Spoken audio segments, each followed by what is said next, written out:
you did what I'm doing, like as far back as about 15 years ago, right?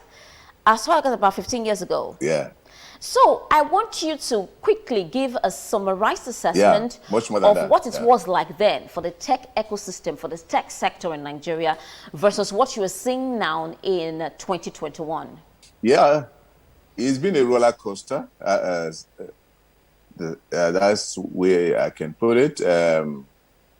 The development has been interesting. We have seen a phenomenal growth. When we started in 1999, 2000, you could hardly count, there was hardly anything called internet, and today, internet is just everywhere. You have over 79 million, how do I put it now?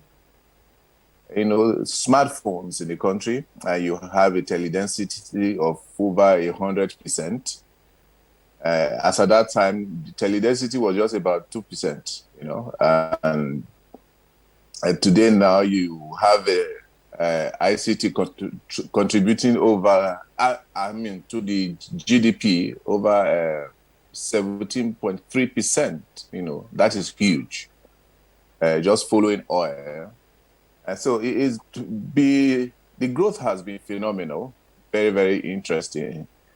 And one most interesting thing about this, analogy is that you really cannot analyze the growth of ICT in Nigeria or anywhere else, because ICT is one industry that, one growth does not stem from another.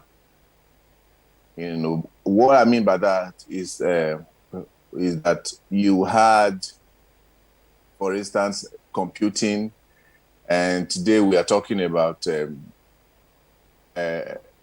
artificial intelligence, and you have so many, other things, coming over. So in all, you can say it's been a roller coaster. It's been good. It's been fair, and it's still growing. I agree with you. It is still growing. I mean, the first time I got to use a mobile phone, I had my own mobile phone was, I think when I was in my first year in school, and I was so excited. What's a small, tiny phone?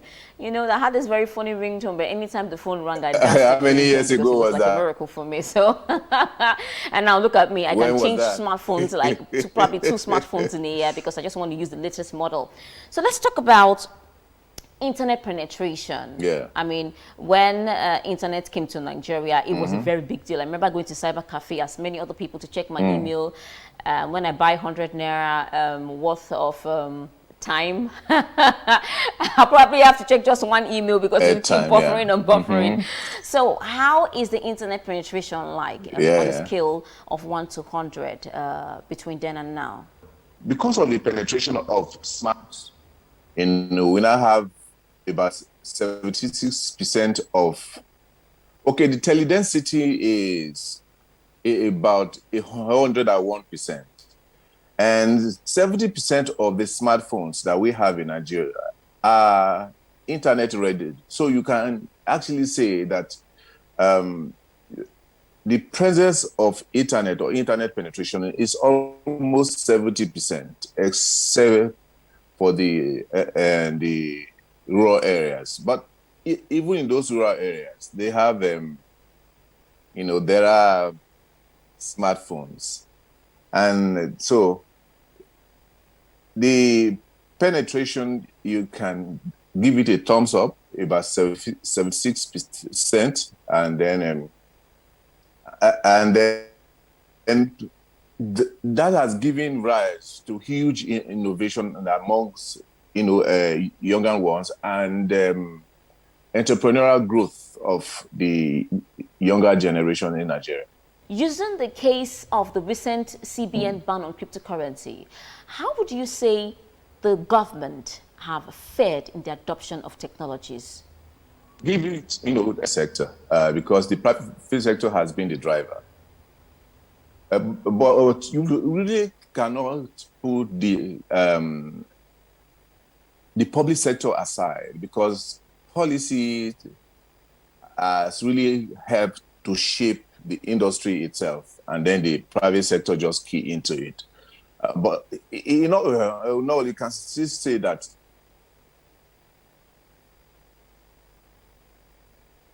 just like everywhere in the world, technology grows faster than the law.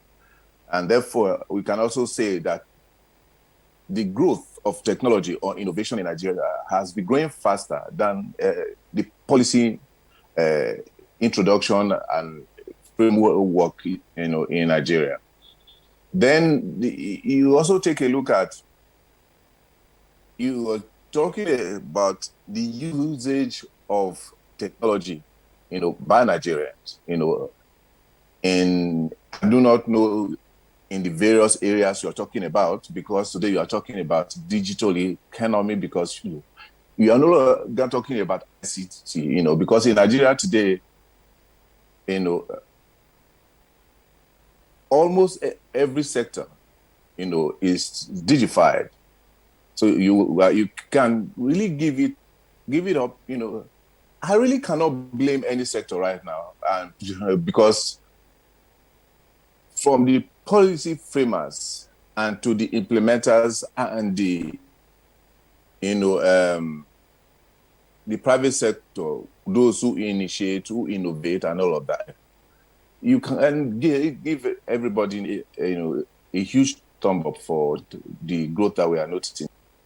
Yeah, we deserve some sort of thumbs up, but I can tell you Yes. for real that we are pretty slow in some other sectors, and which will lead me to the sector of education.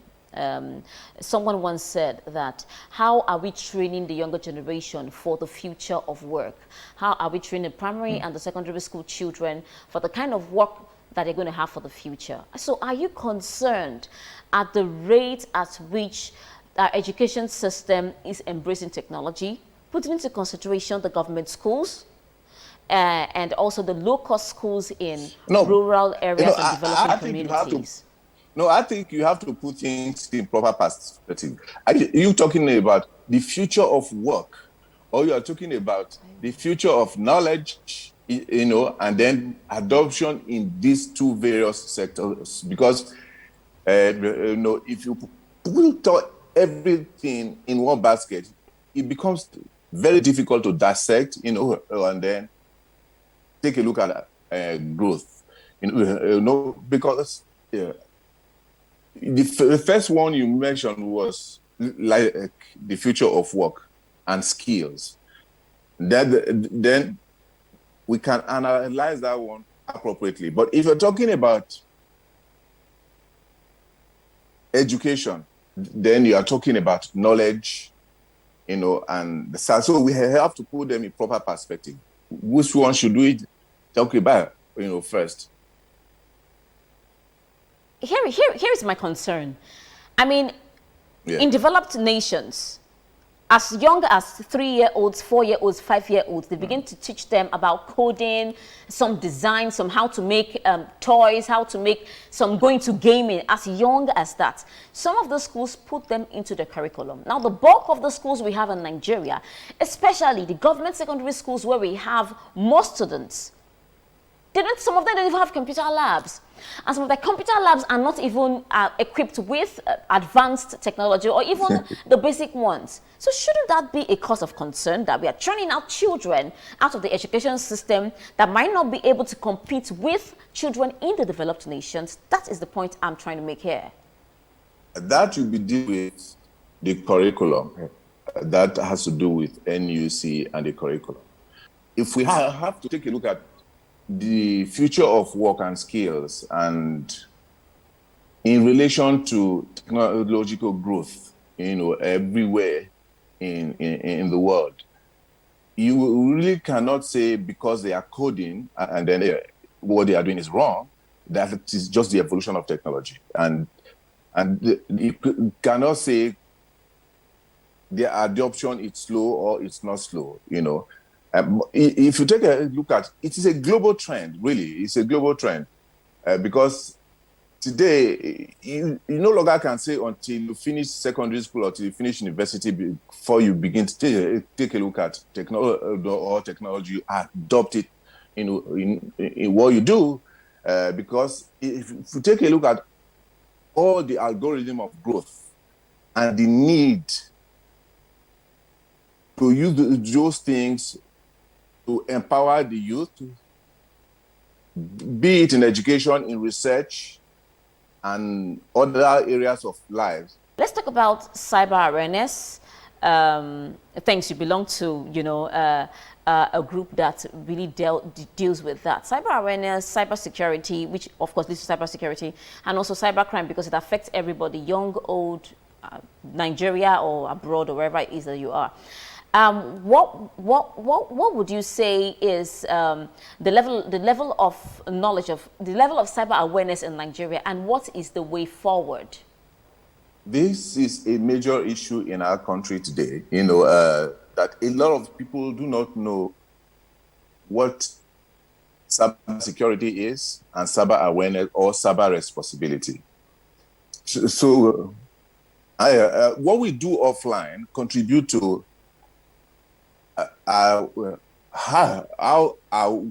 we are monitored online, and you can see that today in Nigeria, the way the proliferation of the usage of online. Today, you can have a child. Today, a lot of people will put those kids online, and that is, for me, what we call cyber irresponsibility. And when you are hacked, you begin to blame the government, and it's very poor. Cyber responsibility and cyber our attitude online is pretty poor, and that also leads to, it's not just